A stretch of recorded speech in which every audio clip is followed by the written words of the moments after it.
சில பேருக்கு தொப்பை வர்றதுக்கு நிறைய காரணங்கள் இருக்கு. அதாவது சாப்பிட்ட உடனே மதிய நேரத்துல சில பேர் தூங்குவாங்க.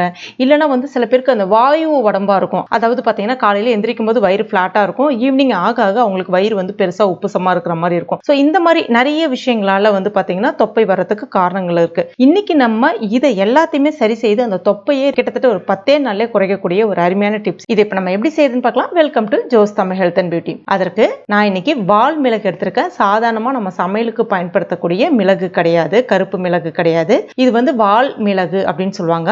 உங்களுக்கு இது மளிகை கடைகளை மேக்சிமம் கிடைக்காது. நாட்டு மருந்து கடைகளை கேளுங்க, வால் மிளகுன்னு கேளுங்க. கிட்டத்தட்ட ஒரு 15 ரூபா ஆகும் இந்த பேக்கெட்.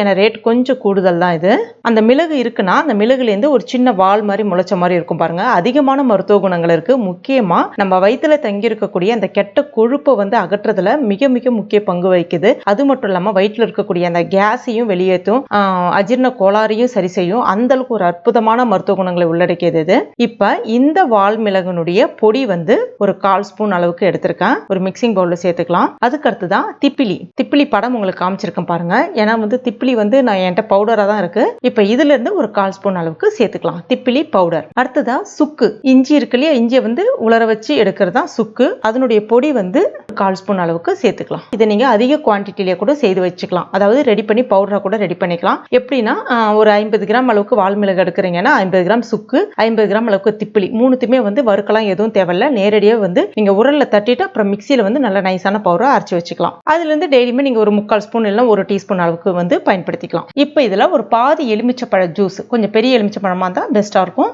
சேர்த்துக்குங்க. கூடவே தேன் 1ல இருந்து ஒரு 1.5 டீஸ்பூன் அளவுக்கு தேன் சேர்த்துங்க. இப்போ இது எல்லாத்தையுமே நல்லா கலந்துருங்க. இதை இப்போ நான் காலையில ரெடி பண்ணிட்டு இருக்கேன். கலந்துட்டு ஒரு அரை மணி நேரம் அப்படியே இருக்கட்டும்.